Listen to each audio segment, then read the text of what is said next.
खुशामदीद, आदाब, good morning आप सबको हमारी तरफ से हो। आज इतवार का दिन है, उम्मीद है कि आप खैरियत से होंगे और माह अप्रैल की 30 तारीख है। हस्बे वादा सुबह आपके सामने आ रहे हैं, चाय की चुस्कियां आप ले रहे हैं, संडे को एंजॉय कर रहे हैं। लेकिन हम जब आपके सामने आए हैं तो आपको खबर से बाखबर करेंगे।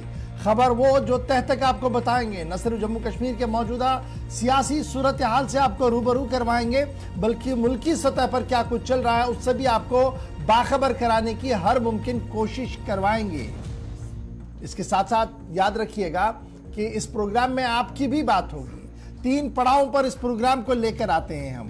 पहले और दूसरे पड़ाव में जहां सिर्फ खबर ही खबर होती है, तीसरे पड़ाव पर खबर के साथ साथ आपकी बात होती है, यानी आपके मसाइल, आपके मामलात हुकूमत की नजर करने की कोशिश करते हैं। आज भी यह सिलसिला जारी रहेगा और आप हमारे साथ ज्वाइन करेंगे हमारे सोशल मीडिया प्लेटफॉर्म फेसबुक पर, जहां पर लाइव नशरियात इस वक्त चल रही है, ट्विटर, इंस्टाग्राम और कू पर, जहां पर आप हमारे साथ 24/7 ज्वाइन करते हैं, और हमारी ऑफिशियल वेबसाइट www.gulistannews.in पर लॉग इन, शेयर और सब्सक्राइब जरूर कीजिएगा। खबरों से बाखबर रहने के लिए ये तमाम जराया आपके और हमारे बीच के हैं, लेकिन अपनी आरा हम तक जरूर पहुंचाइएगा। न सिर्फ सलाम जेके को लेकर बल्कि तमाम प्रोग्रामों को लेकर किस तरीके से आप तब्दीली चाहते हैं, किन प्रोग्रामों में कहां पर कोताही है, आपकी रहनुमाई हमारे लिए बहुत ज्यादा जरूरी है। और इसी दरख्वास्त के साथ प्रोग्राम का करते हैं आगाज। दिल्ली स्टेडियम में मेरे साथ मेरे दोनों साथी ज्वाइन कर चुके हैं, लेकिन सबसे पहले जरा 30 तारीख पर एक नजर डालते हैं और आपको बताते हैं कि हिस्ट्री ऑफ द डे है क्या। जहूर मेरे साथ ज्वाइन कर चुके हैं इस वक्त। सबसे पहले आपको बताएंगे हिस्ट्री ऑफ द डे, आज के दिन के हवाले से क्या कुछ है। जी जहूर। खुशामदीद, बहुत बहुत शुक्रिया ज्वाइन करने के लिए। मैं ज़हूर लोला भी आपके साथ। आज अप्रैल की 30 तारीख है, अप्रैल का महीना भी अब हमसे अलविदा होने को है। और आज की तारीख में माजी में क्या कुछ हुआ है, चंद अहम वाक़ात आपके सामने रखेंगे। आज ही के दिन 1993 में Alamgir information space world wide web WWW, ये जो वेब है इसका वजूद आज ही के दिन में ये वजूद में आया था। और आज के दिन 1789 में जॉर्ज वाशिंगटन पहले अमेरिकी सदर की हैसियत से इन्होंने इक़्तिदार संभाला था। अमेरिका के पहले सदर बने ये जॉर्ज वाशिंगटन आज के दिन 1789 में। और आज के दिन 1945 में जंग अजीम दोम के दौरान हिटलर और एवा ब्राउन ने एक दिन की शादी के बाद खुदकुशी की। कल की हिस्ट्री में आपको बताया था कि 29 अप्रैल को उनकी शादी हुई थी और आज 30 अप्रैल को इन दोनों ने एक दिन की शादी के बाद खुदकुशी की थी। और आज के दिन 2002 में पाकिस्तान रायशुमारी में परवेज मुशर्रफ को 5 साल के लिए पाकिस्तान का सदर मुंतखब किया गया था, वो भी आज ही का दिन था। और आज के दिन 2007 में नाबीना पायलट माइल्स हिल्टन ने हवाई जहाज के जरिए आधी दुनिया का चक्कर लगाकर रिकॉर्ड बनाया था। ये नाबीना थे और आज के दिन उन्होंने रिकॉर्ड कायम किया था। और आज के दिन 1970 में अमेरिकी फौजों ने कंबोडिया पर हमला किया था। और आज के दिन 1789 में पाकिस्तान ने ऑस्ट्रेलिया को 4-2 से हराकर हॉकी वर्ल्ड कप का एजाज अपने नाम किया था, वो भी आज का दिन था। और आज के दिन 2012 में भारत में ब्रह्मपुत्रा दरिया पर कश्ती के हादसे में कम से कम 103 अफराद हलाक हुए थे, वो भी आज का दिन था जब ये हादसा पेश आया जिसमें 103 अफराद हलाक हुए थे। तो हिस्ट्री ऑफ द डे में ये चंद अहम बातें थी। 8:40 हो गए हैं। हिस्ट्री में आज का दिन भी दर्ज हो जाएगा। आज वज़ीर-ए-आज़म मन की बात प्रोग्राम जब करेंगे तो क्या डिटेल्स हैं, कहां कहां पर सुना जाएगा, आगे चलकर मुकम्मल तफसीलात आपके सामने रखेंगे और प्रोग्राम सारी चीजें आप 11 बजे के बाद देखेंगे। लेकिन इस प्रोग्राम के जरिए भी कुछ इंपॉर्टेंट चीजें सोविंग किस्त के ताल्लुक से आगे पहुंचाएंगे, तो हिस्ट्री ऑफ द डे में आज का दिन भी आप ऐड कर सकते हैं। तो आप प्रोग्राम का बाज़ाब्ता आगाज करेंगे और सबसे पहले आपको जम्मू कश्मीर की खबर बताते हैं, क्योंकि इस वक्त इत्तलात हैं कि ज़ल्ज़ले के हल्के झटके कुछ एक इलाकों में महसूस किए गए हैं। और बड़ी खबर जम्मू कश्मीर से कि मरकज के ज़ेर इंतज़ाम इलाके में एक बार फिर चंद एक इलाकों में बेतरतीब मौसम के दौरान खबर ये इस वक्त आ रही है कि तकरीबन आज अलल सुबह 5:15 के आसपास आज सुबह हल्के झटके महसूस किए गए हैं। शुमाली कश्मीर के इलाकों में ज्यादा इसका असर देखा गया है। और जो शुमाली कश्मीर का बांडीपुरा जिला है, सोपोर का इलाका है, बारामूला है, वस्ती कश्मीर का गांदरबल है, इनके आसपास यानी तकरीबन 70 से 80 किलोमीटर के दायरे में इन तमाम इलाकों के जहां पर हल्के झटके ज़लज़ले के महसूस किए गए हैं, लेकिन किसी तरह का कोई जानी या माली नुकसान कहीं से कोई जो है अभी तक इसकी इतलात मौसूल नहीं हुई है।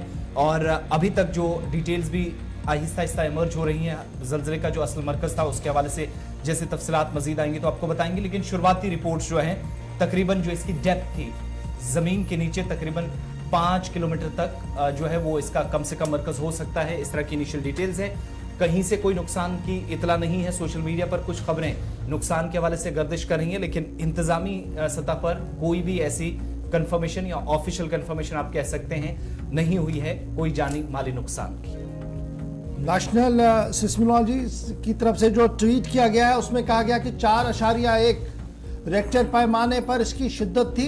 सुबह सुबह ये झटके महसूस किए गए हैं नॉर्थ कश्मीर के कई इलाकों के अंदर। और आपको याद होगा कि ये सिलसिला पिछले कई महीनों से जारी है और यही वजह है कि जम्मू कश्मीर इंतजामिया ने state of art emergency operation centre EOC के कयाम को हरी झंडी दे दी थी और तमाम 20 अजला के अंदर ये सेंटर्स कायम किए जाएंगे ताकि अगर इस तरीके की नागानी आफत आती है और जल्जला ज्यादा शिद्दत का होता है तो किस तरीके से इमरजेंसी रेस्पॉन्स दिया जाए। तो ये सारी तैयारियां पहले ही हो रही हैं, लेकिन इस बीच खबर ये कि 4.1 रेक्टर पैमाने पर जल्जले की शिद्दत थी। आज सुबह सुबह जम्मू कश्मीर के मुख्तलिफ इलाकों के अंदर झटके को महसूस किया गया है। इब्तिदाई खबरों के मुताबिक कुछ नुकसानात की जरूर सोशल मीडिया पर इतलात आ रही हैं, ताहम इसकी तस्दीक होना अभी बाकी है। ताहम किसी जानी नुकसान की कोई भी खबर अभी सामने नहीं आई है। जहां एक तरफ से हम आपको बता रहे हैं कि सुबह सुबह जल्जले के झटके नॉर्थ कश्मीर के कई इलाकों के अंदर महसूस किए गए हैं, वहीं पर फटाफट से आपको यह भी बताते चले कि श्रीनगर जम्मू कौमी शाहराह भी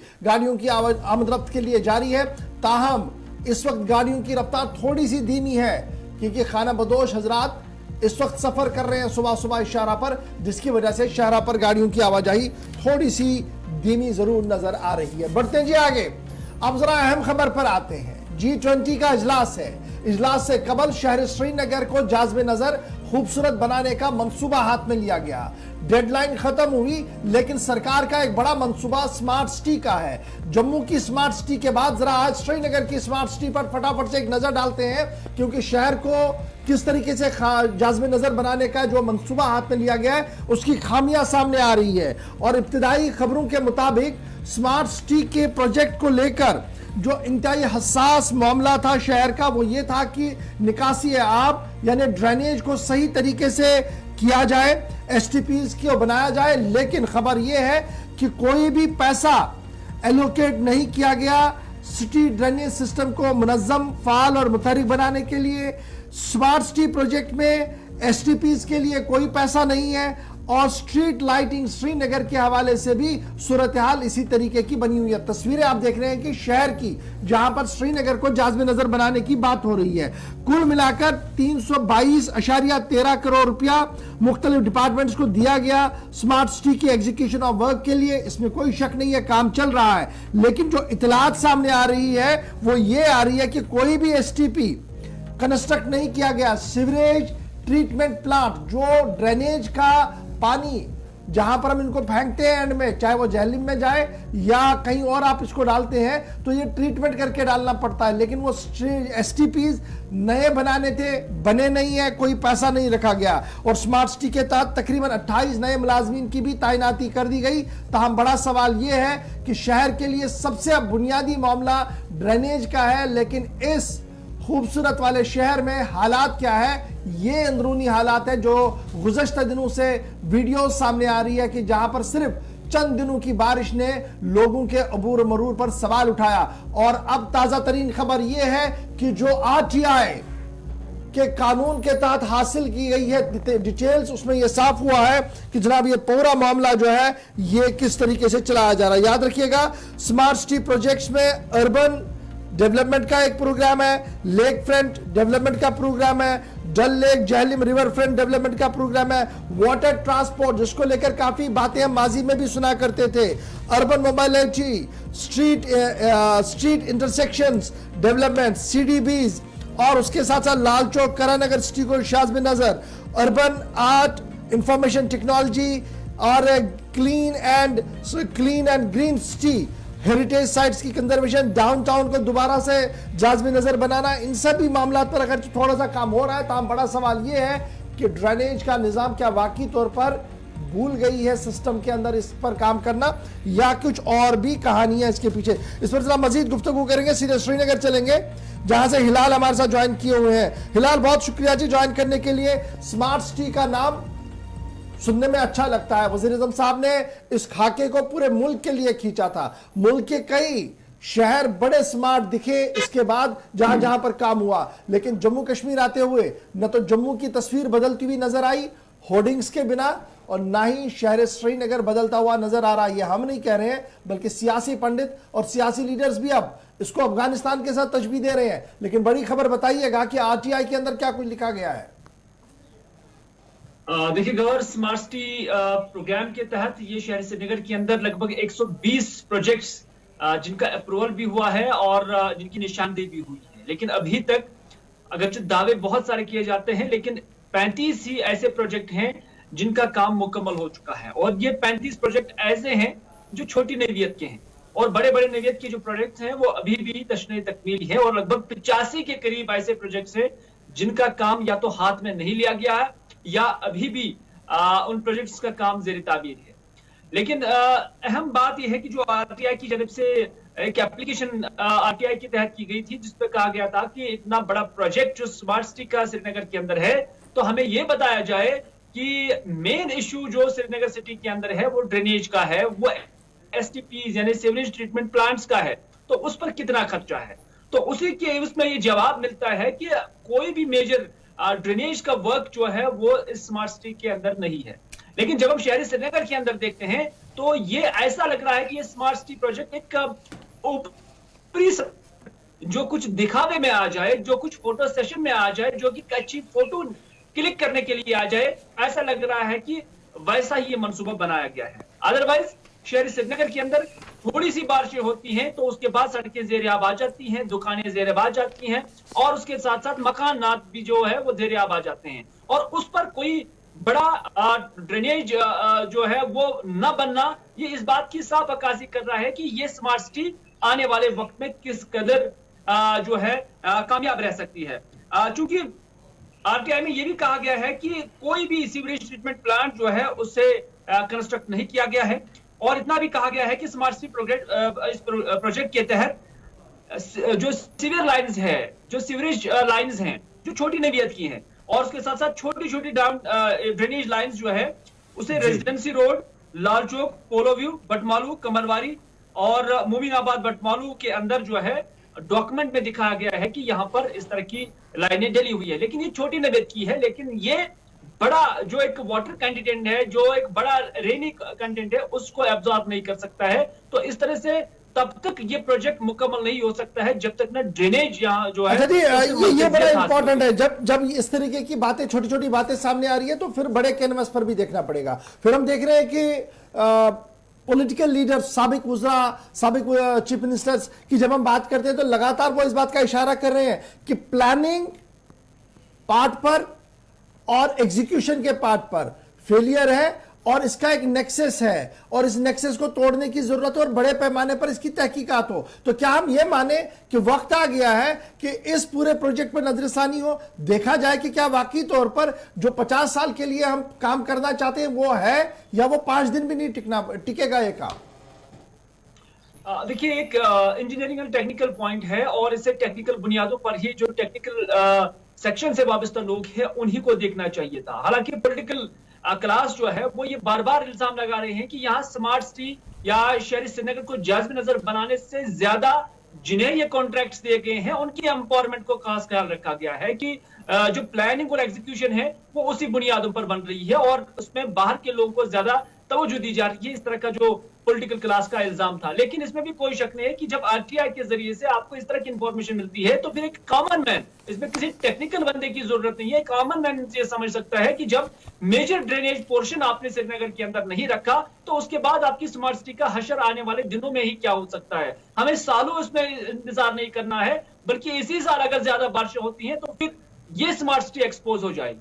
चलिए, एक बहुत चीज शुक्रिया और जी। भी हिलाल लास्ट में जानना चाहेंगे, गिने चुने 20 दिन बचे एडमिनिस्ट्रेशन के पास, एक डेडलाइन खत्म हो गई है, अब डेडलाइंस भी शायद उससे कोई फर्क महसूस ना हो। ओवरऑल विद इन सिटी आज के वक्त में सच्चाई क्या है, कितना काम कंप्लीट हो पाया? क्योंकि यही वो 20 दिन है, इन्हीं में 100 से ज्यादा मंदुबीन आएंगे, उनके रहने का, उनके जो ट्रैफिक डाइवर्जन वगैरह सारी किए जाएंगे, जहां जहां से जाना है अहम मकामात पर, तो सारी चीजें विद इन 20 डेज अब कंप्लीट हो पाएंगी। क्योंकि खबर यह है कि अंदर ही अंदर एडमिनिस्ट्रेशन बहुत परेशान इस वक्त है सूबाई सतह पर। देखिए, जब लाल चौक जाते हैं या ऐसे मुंसलिक इलाका जात का हम भी दौरा करते हैं तो ऐसा लगता है कि हम किसी सुनसान एरिया में आए हैं। चूंकि ये कंस्ट्रक्शन का पार्ट है, इस पर क्रिटिसिज्म करना मुनासिब नहीं होगा, लेकिन डेडलाइन देना एक रस्म है जम्मू कश्मीर के अंदर, और डेडलाइन अनाउंस करना उस वक्त बहुत अच्छा लगता है। और इसमें भी कोई शक नहीं है कि एडमिनिस्ट्रेशन अभी उन्हीं वर्क्स पे, उन्हीं प्रोजेक्टों पे काम कर रही है जहां से इन मंदोबेन को गुजरना होगा, जहां से उनकी गाड़ी निकल सकती है, जहां से उनका दौरा होगा, उन्हीं इलाकों के अंदर उन साइट्स को ठीक किया जाता है। चाहे कभी रंगो रोगन लगाना है, दुकानों को बोला जा रहा है कि दुकानदारों को बोला जा रहा है कि आप रंगो रोगन करो। तो इस तरह से एक ये ब्यूटिफिकेशन जो है, ये एक जस्टिफिकेशन है इस दौरे की। लेकिन अंदरून में जब हम देखते हैं तो काम अभी बहुत कुछ होना बाकी है। मैंने पहले ही कहा, सिर्फ 120 प्रोजेक्ट्स में से 35 प्रोजेक्ट ही मुकम्मल हुए हैं, 85 प्रोजेक्ट यानी अभी भी लगभग 80% से ज्यादा जो काम है वो होना बाकी है। चलिए जनाब, बहुत शुक्रिया जी लाल हमारे साथ ज्वाइन करने के लिए। स्मार्ट सिटी का एक छोटा सा खाका आपके सामने रख दिया जी। जरा बात अब करते हैं जम्मू कश्मीर इंतजामिया के बड़े दावों की। जम्मू कश्मीर इंतजामिया लगातार ये बात दोहरा रही है कि सन्नत को परवान चढ़ाने के लिए, इंडस्ट्रीज को मजबूत करने के लिए जामिया हिकमत अमली को तरतीब दे दिया गया है और मकामी सन्नतकारों की हिम्मत की दाद देने के लिए, उनको हौसला अफजाई के लिए मजीद कदम उठाए जा रहे हैं। लेकिन खबर जब हम आपके सामने रख रहे हैं तो याद रखिएगा यह खबर इंतहाई अहम है, क्योंकि मामला federation chamber of industries commerce Kashmir का है, जिन्होंने तहरीरी बयान जारी करते हुए काफी संगीन इल्जामात हुकूमत पर लगाए हैं और हुकूमत से मुतालबा किया है कि वो जो बातें सामने रख रहे हैं इनकी वजाहत भी हो। कहा जा रहा है कि जानबूझकर एमएसएमईज की खिदमात को नजरअंदाज किया जा रहा है। प्रोक्योरमेंट के मामले में जो छोटी छोटी सन्नतें हमारी है, एमएसएमईज है, उनको नजरअंदाज किया जा रहा है और गवर्नमेंट अपनी ही सर्कुलर को वायलेट कर रही है। यानी सरकार का जो ऑर्डर था कि जनाब जो एमएसएमईज जम्मू कश्मीर की है उनको जब काम दिया जाए, उनसे काम लिया जाए ताकि वो सन्नतें चालू रहे। लेकिन खबर यह है कि इस वक्त उस ऑर्डर की भी धज्जियां जो है वो बिखेरी जा रही हैं। तीसरी बड़ी बात यह है कि जो इंजीनियरिंग डिपार्टमेंट है उसकी तरफ से जिस तरीके के इकदामात किए जा रहे हैं तरक्याती मंसूबों को आगे बढ़ाने के लिए, उस पर भी सवालिया निशान federation chamber of industries Kashmir की तरफ से उठाए जा रहे हैं। उम्मीद उन्हें यह जरूर है कि जनाब चैम्बर जो सवाल उठा रहा है, इंडस्ट्री जो सवाल उठा रही है, यह सवाल सही है, क्योंकि हम जब उसके बयान को पेश नजर रखते हैं तो उनका मानना कि पब्लिक सेक्टर अंडरटेकिंग्स जिनके लिए सरकार ने यह लाजमन करार दिया था कि 25% टोटल ओवरऑल एनुअल प्रोक्योरमेंट जो गुड्स एंड सर्विसेज का है जी, वो एमएसएमई से लिया जाए और एनमार्क इस सिलसिले में काफी कुछ किए गए थे। खवातीन जो एमएसएमईज है उनके लिए भी एक क्राइटेरिया रखा गया था। लेकिन सवाल यह है कि जब आज के दिन में एनआईटीज खोली जा रही है, जब आज के दिन में काम किया जा रहा है, तो बड़े पैमाने पर नजरअंदाज किया जा रहा है जम्मू कश्मीर के एमएसएमईज को, जिसकी वजह से सन्नत के साथ जुड़े लोग इंतहाई परेशान कुन हालात में इस वक्त फंस रहे हैं। मजीद जरा समझने की कोशिश कर रहे हैं कि एफसीआई के federation chamber of industries and commerce जो है वो मुतालबा क्या कर रही है और हुकूमती सतह पर जो वादे किए जा रहे हैं क्यों उन पर शक शुबात की नजर से देखा जा रहा है। इस पर जरा मजीद गुफ्तगू करने की कोशिश करेंगे। बड़े दिनों बाद मारूफ तजिया निगार और इंडस्ट्रियलिस्ट शकील करंदर साहब आज हमारे साथ ज्वाइन कर चुके हैं। बहुत बहुत शुक्रिया शकील साहब ज्वाइन करने के लिए हमारे साथ। ये मामला बड़ा इंपॉर्टेंट है क्योंकि एमएसएमईज की जब हम बात करते हैं और फिर वर्क कल्चर की जब हम जम्मू कश्मीर के अंदर बात करते हैं तो कई बार सवाल उठ रहे हैं। लेकिन इस बार जो खत किताबत आपकी तरफ से, आपके इदारे की तरफ से शुरू किया गया है इंतजामिया से, क्या हम ये समझे कि मुकम्मल तौर पर एमएसएमईज को नजरअंदाज किया गया जम्मू कश्मीर में? देखिए गौर साहब, यहाँ पे जो एक मार्केटिंग की जो स्कीम चल रही थी, तो यहाँ के एमएसएमईज को सीकॉप एक इदारा था, तो उसकी तवस्सुत से उनको मार्केटिंग कवर दिया जाता था। और जितने भी यहाँ पे जरूरियात जो इदारे हैं, गवर्नमेंट इदारे, उनकी निकलती थी तो वो सारी की सारी जो है वो सीकॉप को या फिर सीकॉप से अलग टेंडरिंग के जरिए एमएसएमईज को उनका ऑर्डर दिया जाता था। लेकिन एक ऑर्डर के तहत, सेंट्रल ऑर्डर के तहत जेम पोर्टल के से खरीदारी करने का एक मंसूबा बनाया गया और रियासत जम्मू कश्मीर को भी उसमें शामिल किया गया था रिऑर्गेनाइजेशन से पहले ही, कि यहाँ पे भी ये लोग जो है, यहाँ के इदारे भी जेम पोर्टल से ही अपनी खरीदारी करें। और वो सिलसिला फिर उसके बाद भी चलता रहा और आज की डेट में ये हालत है कि यहाँ का लोकल जो मैन्युफैक्चरर है, जम्मू का हो या कश्मीर का हो, वो मुल्क के बकाया जो काउंटर पार्ट्स हैं उनके साथ मुकाबला नहीं कर सकता है। वो बहुत सारी वजूहात है जिसमें तफसील के साथ मैं नहीं कह सकता हूँ, क्योंकि हम टेल एंड पोजीशन पे है और यहाँ पे हमारी कम्युनिकेशन की दिक्कतें हैं या किस तरह की है, तो हमारा जो प्रोडक्शन कॉस्ट है वो उनकी निस्बत बहुत ज्यादा हो जाता है, इसलिए हम उनके साथ मुकाबला आराई नहीं कर सकते हैं। लेकिन उसके बाद एक और ऑर्डर निकला था 2019 में ही कि 20% हम रिजर्व रखेंगे एमएसएमईज के लिए। जितने भी काम, जितनी भी जरूरियात गवर्नमेंट इदारों को हुआ करेगी, उसमें से 20% वो एक हदफ मुकर्रर किया गया कि वो 20% एमएसएमईज से ही खरीदारी करेंगे। और फिर उस 20% को इस साल 2023 में उसको 20 से 25 कर दिया गया। 25% यानी लाजमी तौर पर जो सरकारी इदारे हैं उनको जितनी एनुअल रिक्वायरमेंट जितनी भी होगी उसमें से 25% उनको मतलब एमएसएमई से खरीदना मतलूब होगा। लेकिन देखा गया ये है कि यहाँ के इदारे इस ऑर्डर को बिल्कुल सिरे से ही इग्नोर करते आए हैं और एमएसएमईज को किसी तरह से भी वो फायदा पहुंचाते नहीं है। और अभी जितनी भी टेंडरिंग हो रही है उसमें वो उनको एक मैनिपुलेशन के तहत उसको एक जॉब ऑर्डर बनाते हैं, कॉन्ट्रैक्ट वर्क ऑर्डर बनाते हैं और उसमें प्रोवाइडिंग एंड फिक्सिंग का एक जोड़ के, जैसे कोई आपके पास कोई एक बेंच की जरूरत है तो उसको आप बेंच नहीं कहेंगे, उसको कहते हैं कि providing and fixing of bench आप करेंगी। यानी उसमें फिर दो तीन कील लगाने हैं नीचे उस बेंच को और उससे वो कॉन्ट्रैक्ट बनता है और उसमें वर्क कॉन्ट्रैक्ट बनाते हैं उसको, तो उससे एमएसएमईज को वो निकालना उनके लिए आसान हो जाता है। और उसमें क्वालिफिकेशन जो वो कहते हैं कि टेंडर कौन भर सकता है, वो जी कॉन्ट्रैक्टर भर सकता है, ABC जो भी क्लासिफिकेशन होगी वही लोग भर सकते हैं। और ये हमने अब मामला उठाया है गवर्नमेंट के साथ कि ऐसा क्यों कर है कि जो एडमिनिस्ट्रेटिव डिपार्टमेंट्स है वो मॉनिटर नहीं कर रहे हैं कि अपने सबऑर्डिनेट दफ्तर जो उनके हैं वो किस तरह से इसको गवर्नमेंट ऑर्डर को वायलेट कर सकते हैं, जबकि गवर्नमेंट का एक ऑर्डर है कि 25% की खरीदारी लाजमी तौर पर एमएसएमई से ही करना है, तो उनको किस तरह से इग्नोर किया जा रहा है। मेरे ख्याल में हमने ये आप गवर्नमेंट के सामने ये सारी बातें लाई हैं और हमें उम्मीद है कि गवर्नमेंट जो है इस पर सीरियसली गौर करेगी और फिर इस पर कोई एक्शन लेगी उन इदारों के खिलाफ जो ये वायलेशन करते हैं गवर्नमेंट ऑर्डर।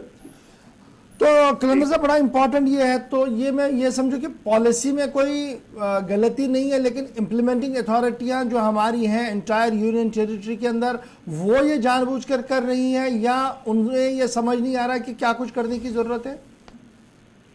देखिए उसमें सबसे ज्यादा जिम्मेदारी हम लगाते हैं कि जो इंजीनियरिंग डिपार्टमेंट यहाँ पे है जम्मू कश्मीर में, खास तौर पे वो मेरे ख्याल में एमएसएमई से शायद वो उनका वो तालमेल उतना नहीं अच्छा है।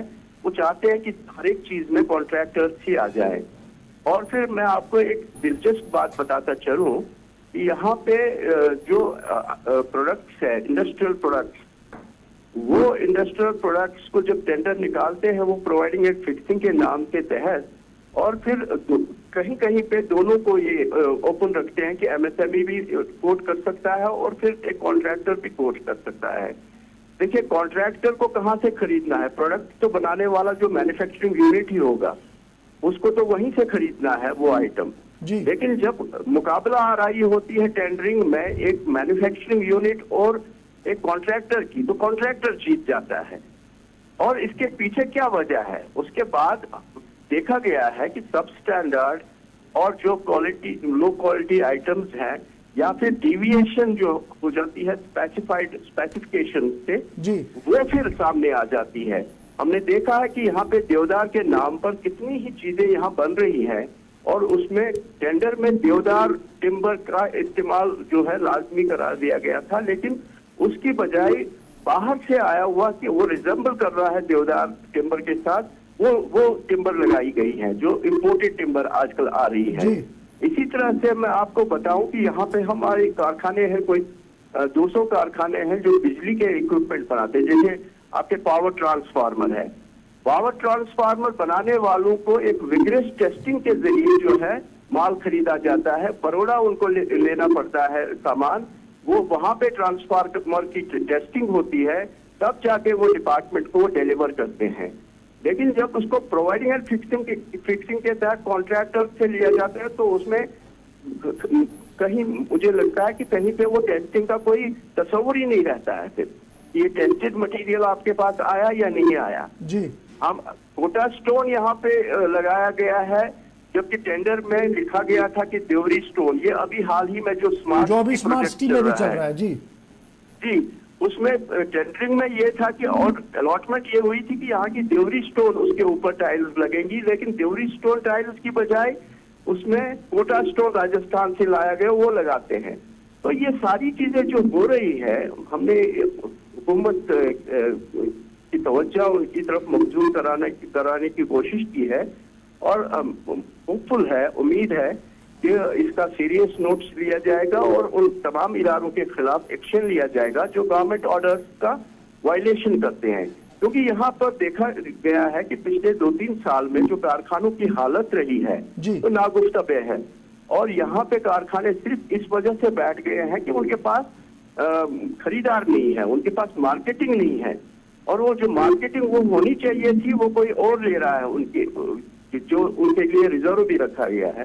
मैं समझता हूँ कि गवर्नमेंट को नए सिरे से इसके ऊपर गौर करना चाहिए और कोई ऐसा मैकेनिज्म उसमें मुरतब करना चाहिए जिससे यहाँ के कारखाने जो है उनको मार्केटिंग कवर मिलता रहे और आवाम मतलब और इदारों को भी एक अच्छी क्वालिटी का सामान जो है मुनासिब दामों पर मिलता रहे। बहुत बहुत शुक्रिया शकील कलंदर साहब, मारूफ तज्ज़िया निगार और specially chamber federation chamber of industries Kashmir के एडवाइजरों में आप भी हैं, साबिक चैम्बर ऑफ कॉमर्स के सदर भी रह चुके हैं। बहुत बहुत शुक्रिया जी ये तमाम मामलात सामने रखने के लिए कि जो छोटी छोटी MSMEs हमारी है एंटायर जम्मू कश्मीर के अंदर, उन पर ताला बहुत जल्द चढ़ सकता है क्योंकि हालात इस तरीके के बन रहे हैं कि सरकार का जो अपना फैसला था कि कितने % आपने MSME से खरीदा है वो डिवेट हो रहा है वो ऑर्डर, और बाहर के ठेकेदारों को ऑनलाइन लेकर उनके साथ टाई अप करके काम को किया जा रहा है। देवदार के बदले उस जैसी लकड़ी को लगाया जा रहा है,